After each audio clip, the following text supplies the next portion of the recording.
U.S. Marines Marine Aviation Weapons and Tactics Squadron 1 ฝูงบินอาวุธและยุทธวิธีทางอากาศนาวิกโยธิน 1 และกรมนาวิกโยธินที่ 1 กองพลนาวิกโยธินที่ 1 First Marine Regiment First Marine Division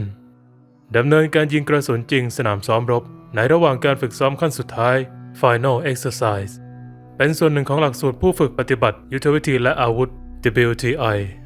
1-25 Weapons and Tactics Instructor Course ณ ฐานทางอากาศ Luke Air Force Base Arizona 26 ตุลาคม 2024 U.S. Marines พร้อมด้วยกองกำลังผสมและรบร่วม Joint and Coalition Forces เข้าร่วมใน Weapons and Tactics Instructor Course ที่สถานีทางอากาศนาวิกโยธิน Yuma Marine Corps Air Station Yuma Arizona ตั้งแต่วันที่ 8 ถึง 28 ตุลาคม 2024 WTI เป็นงานฝึก 7 สัปดาห์ที่จัดโดย Marine Aviation Weapons and Tactics Squadron 1 ซึ่งเน้นการบูรณาการปฏิบัติการของ 6 บทบาทหน้าที่ของการบินนาวิกโยธินในการสนับสนุนกองกำลังเฉพาะกิจทางอากาศภาคพื้นดินนาวิกโยธิน Marine Air Ground Task Force และกองกำลังรบร่วม Chief Warrant Officer 2 Stephen Wynn ชาวเมือง Idaho Falls Idaho Infantry Weapons Officer ตรวจการระยะสนามยิงกระสุนจริง Sergeant Giovanni Santana Rifleman ดำเนินการลาดตระเวน Captain Jared Heck ชาวเมือง Kennewick Washington Infantry Officer ส่งสัญญาณหยุดชั่วคราวขณะลาดตระเวน Lance Corporal Keegan Devine ชาวเมือง Susanville California Rifle Marine ทำการประทับเล็งยิงไปยังที่หมายวัตถุประสงค์ Lance Corporal Alfonso Gomez ชาวเมือง Phoenix Arizona Machine Gunner ออกคำสั่งให้ทำการยิง Corporal Jacob Albertson ชาวเมือง Huntington West Virginia Corporal Colin Clifton ชาวเมือง Tyler Texas ทั้งสองนายตำแหน่งพลปืนกลและ Corporal Gavin Poover Anti-Tank Missile พลยิงจรวดต่อสู้รถถังทำการยิงปืนกล M240 Bravo Corporal William De La Rosa Rifleman ทำการยิง M27 Infantry Automatic Rifle MV-22B Osprey เครื่องบินกึ่งเฮลิคอปเตอร์ประจำฝูงบิน Marine Aviation Weapons and Tactics Squadron 1 ดำเนินการร่อนลงจอด Captain Jared Heck และ Private First Class Daniel James ชาวเมือง Dallas Texas ผู้ปฏิบัติการระบบส่งสัญญาณ Transmission System Operator พร้อมทำการเตรียมเข้าที่นั่งบนเครื่องบินเพื่อถอนตัวออกและยืนตรวจการ V-22B Osprey AH-1C Cobra ประกอบไปด้วยใบพัดหลัก Main Rotor 4 ใบพัดมีที่ติดตั้งอาวุธนอกลำตัว 6 จุดเทคโนโลยีอิเล็กทรอนิกส์การบิน Avionics และใช้ระบบควบคุมการบินแบบดิจิทัลเฮลิคอปเตอร์ประจำ Marine Aviation Weapons and Tactics Squadron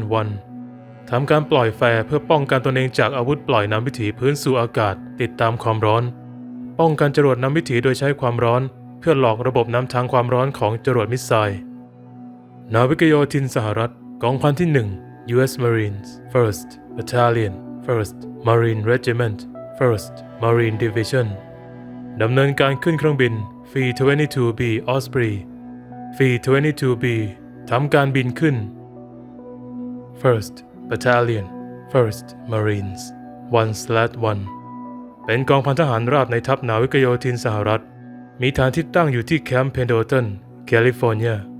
ประกอบด้วยนาวิกโยธินและทหารเรือตั้งแต่ 800 ถึง 2,000 นายแต่จำนวนดังกล่าวอาจแตกต่างกันไปขึ้นอยู่กับภารกิจของกองพันอยู่ภายใต้การบังคับบัญชาของกรมนาวิกโยธินที่ 1 และกองพลนาวิกโยธินที่ 1 โดยทั่วไปเรียกกันว่า The First of the First 1/1 เป็นหน่วยทหารราบระดับกองพันประกอบด้วยนาวิกโยธินทหารราบและกำลังพลสนับสนุนกองพันได้รับการจัดระเบียบให้เน้นการทำสงครามแบบการยิงและดำเนินกลยุทธ์ในป่าเขตร้อน Tropical พื้นที่ป่าละเมาะ Woodland ทะเลทราย Desert หรือ Arctic ตั้งแต่ปี 1989 เป็นต้นมาหน่วยต่างๆได้รับการจัดระเบียบดังนี้กองร้อยอัลฟา Company Alpha Red Dead Helicopter Company รับการฝึกเพื่อการแทรกซึมเข้าโดย V-22 Osprey Helicopter CH-53E Super Stallion Company Bravo Raiders Boat Company รับการฝึกเพื่อการแทรกซึมเข้าโดยเรือ Zodiac ใช้สำหรับการขนส่งขึ้นฝั่งขนสัมภาระม้าศึกของการสำรวจขั้วโลกพร้อมทั้งการรบป่าภูเขาและทักษะความชำนาญการว่ายน้ำต่างๆอาทิ CWSS นักว่ายน้ำความปลอดภัยทางน้ำการรบ Marine Corps Combat Water Safety Swimmer นักว่ายน้ำสอดแนม Scout Swimmer และอื่นๆ Company Charlie Chosen AAV Company กองร้อยรถสะเทินน้ำสะเทินบกรับการฝึกเพื่อการแทรกซึมเข้าโดย Assault Amphibious Vehicle Weapons Company Whiskey โดยทั่วไปจะแบ่งออกเป็น3หมวดทหารราบโดยแต่ละหมวดจะใช้ยานพาหนะขนส่งผ่านโดยรถ Humvee รุ่นต่างๆได้แก่ Mortar Platoon หมวดปืนคอ No Love เคลื่อนกำลังพลพร้อมอาวุธและส่งมอบปืนครกขนาด 81 มิลลิเมตรโดยระบบปืนครก M252 เครื่องยิงลูกระเบิดกลางส่งกระสุนด้วยดินส่งกระสุน Javelin Platoon จรวดพิฆาตรถถังใช้ระบบอาวุธโจมตีประทับบ่ายิง Small Shoulder Launch Multi-Purpose Assault Weapon และระบบอาวุธ Javelin อาวุธต่อสู้ภาคพื้นดินแบบ Anti-Tank Missile ระบบการเล็งเป้าหมาย Command Launch Unit ติดตั้งเทคโนโลยีตรวจจับความร้อนรังสีอินฟราเรดโดยใช้ Javelin ตั้งแต่มีการแนะนำในปี 2002 Combined Anti-Armor Team Platoon หมวดชุดต่อสู้รถถังประกอบด้วยพลยิงปืนกลหนัก 50 caliber machine gun หรือ automatic grenade launcher เครื่องยิงลูกระเบิดแบบยิงต่อเนื่องและพลยิงจรวดต่อสู้รถถัง anti-armor missilemen ที่ใช้ระบบอาวุธนำวิถี TOW2 missile tube launched optically tracked wire guided จรวดที่ยิงจากท่อยิงนำวิถีด้วยการส่งสัญญาณอิเล็กทรอนิกส์บังคับทิศทางผ่านสายไฟใยแก้วนำแสงที่ติดตั้งอยู่ส่วนท้ายของจรวดในขณะพุ่งไปโจมตีเป้าหมายนำวิถีระบบเส้นลวดผู้ยิงจะเล็งยิงเป้าหมายไว้ล่วงหน้าจึงทำการยิงออกไปจากนั้นจึงใช้กล้องเล็งจับที่เป้าหมายตลอดเวลาจนกว่าจรวดจะวิ่งไปชนเส้นลวดคือตัวสื่อสารระหว่างจรวดกับท่อยิงทำให้พลยิงสามารถเปลี่ยนทิศทางหรือเปลี่ยนวิถีไปยังเป้าหมายอื่นๆได้และกองร้อยลำดับสุดท้าย Headquarters and Service Company HADES กองร้อยบังคับการกองร้อยที่ใหญ่ที่สุดกองร้อยมีโครงสร้างดังนี้ S1 Personnel กำลังพล S2 Intelligence การข่าว S3 Operations ปฏิบัติการ S4 Supply and Logistics สิ่งอุปกรณ์และส่งกำลังบำรุง S6 Communication การสื่อสาร Battalion Aid Station สถานีพยาบาลกองพันมี U.S. Navy Hospital Corpsman เสนารักษ์บรรจุนาวิกโยธินของกองทัพเรือสหรัฐประจำการอยู่การเปลี่ยนแปลงของกองพันตั้งแต่ปี 2003 หลังจากการล่มสลายของรัฐบาลซัดดัม ฮุสเซนปฏิบัติการเชิงกลยุทธ์ในตะวันออกกลางอิรักอัฟกานิสถานมีเป้าหมายมากกว่าแค่เป้าหมายเดียวสำหรับหน่วยนาวิกโยธินที่ปฏิบัติการในระดับยุทธวิธีเกี่ยวข้องกับกระทรวงกลาโหมเช่นกองพันชุดยกพลขึ้นบกการดำเนินปฏิบัติการภารกิจบุรพาทิตตามแบบดั้งเดิมตามจริงจะปรับเปลี่ยนไปตามวัตถุประสงค์ของหน่วยการยึดเป้าหมายหรือบุคคลที่มีมูลค่าสูงการสร้างเสถียรภาพและการสนับสนุนปฏิบัติการการฝึกอบรมหน่วยตำรวจและทหารในพื้นที่และสงคราม3ช่วงตึก The Three Block War เป็นแนวคิดที่นายพลชาร์ลส์ ครูแลกอธิบายไว้ในช่วงปลายทศวรรษ 1990 เพื่อแสดงให้เห็นถึงความท้าทายที่ซับซ้อนที่นาวิกโยธินอาจเผชิญในสนามรบสมัยใหม่ปฏิบัติการบางส่วนเหล่านี้ต้องมีการปรับโครงสร้างองค์กรของกองพันใหม่เพื่อดำเนินภารกิจที่ไม่รวมอยู่ในสงครามดำเนินกลยุทธ์แบบดั้งเดิม Traditional Maneuver Warfare เช่นการเคลื่อนที่ของชุดยิงและกลยุทธ์ต่อต้านยานเกราะชุดเปลี่ยนผ่านทางทหาร Military Transition Teams MIT ถูกใช้เพื่อช่วยเหลือในการถ่ายโอนอำนาจจากกองกำลังรบร่วมไปยังตำรวจและกองทัพท้องถิ่นในอิรักแม้ว่าทีม MIT เหล่านี้จะดึงกำลังพลจากกองร้อยอื่นมานาวิกโยธินในส่วนอื่นๆของกองพลมักจะหมุนเวียนเข้ามาในกองพัน พื่อทำหน้าที่เสริมกำลังในบัญชีรายชื่อของกองร้อยต่างๆการปรับโครงสร้างของกองร้อยทหารราบนอกจากนี้กองร้อยต่างๆยังได้รับการกำหนดใหม่เพื่อให้สะท้อนถึงหน้าที่ใหม่ของตนการฝึกตามปกติได้รับการเสริมด้วยความรับผิดชอบที่เหมาะสมกับสภาพแวดล้อมในเมืองได้แก่กองร้อยอาวุธเบา Alpha Bravo and Charlie มุ่งความสนใจน้อยลงในชุดยิงเคลื่อนที่ Fire Team Rushing ประสิทธิผลเมื่ออยู่ในสถานการณ์บีบบังคับเพิ่มขีดความสามารถในการทำงานภายใต้ความกดดันและหันไปเน้นมากขึ้นเกี่ยวกับรูปแบบต่างๆของมันภายในสภาพแวดล้อมพื้นที่สิ่งปลูกสร้างโดยคำนึงถึงเขตพื้นที่การยิง360องศาของศัตรูและความเป็นไปได้ของอุปกรณ์ระเบิดแสวงเครื่องหมวดปืนคอแห่งกองร้อย Weapons Company โดยปกติจะออกไปอยู่ท้ายแนวรบในการรบแบบเส้นตรง Linear Warfare การจัดรูปขบวนรบแบบตั้งแถวตรงเพื่อเตรียมและยิงกระสุนปืนวิถีโค้งการเคลื่อนที่แบบ Projectile Weapons Company ใช้หมวดโจมตีเคลื่อนที่ Mobile Assault Platoon เพื่อการตอบสนองรวดเร็วและคล่องตัวในการปฏิบัติภารกิจในเมือง 1/1 ใน Marine Expeditionary Unit Special Operations Capable หน่วยนาวิกโยธินพ้นทะเลความสามารถปฏิบัติการพิเศษเมื่อได้รับการฝึกให้เป็นชุดยกพลขึ้นบกกองพันจะสามารถผนวกเข้ากับหน่วยปฏิบัติการนอกประเทศนาวิกโยธินพ้นทะเลและกลายเป็นองค์ประกอบหน่วยรบภาคพื้นดินได้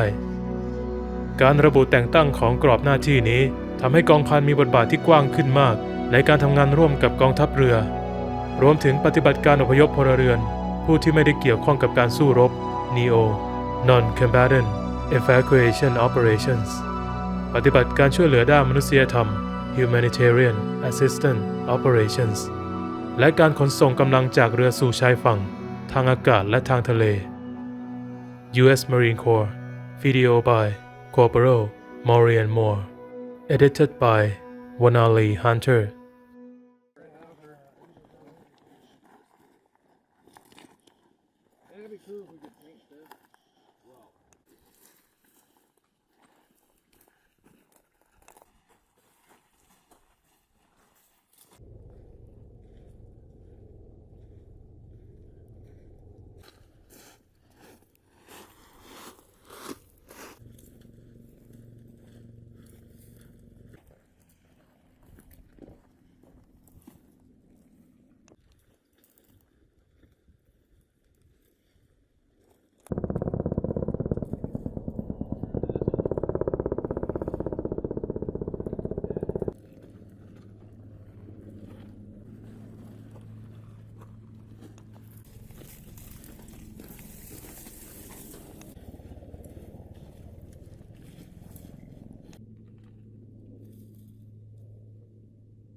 on this firm.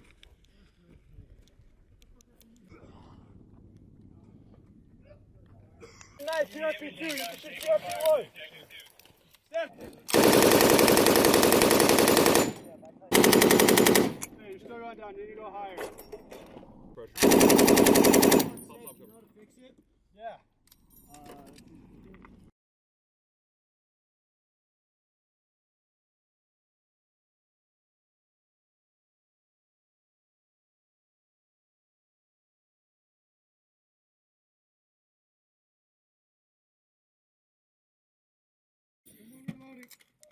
No one reloading. Take the rate. Yeah, got it. Gunner. Roger. Top the teeny ring. We're good. Keep suppressing. There's guys in a fight. Roger.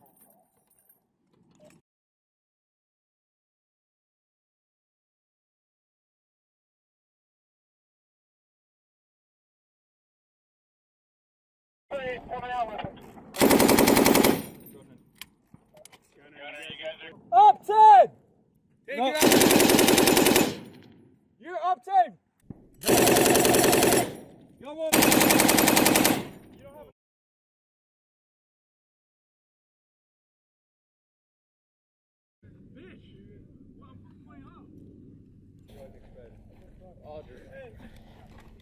Hey, Speedy, we're coming to you.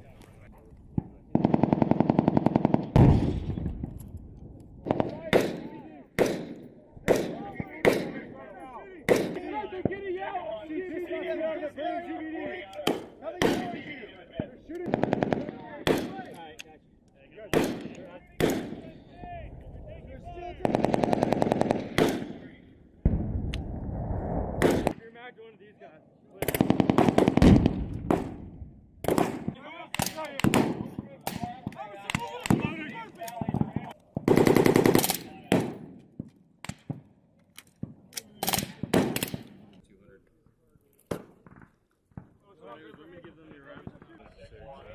86 copies, break rate 221. Are you able to provide an updated line?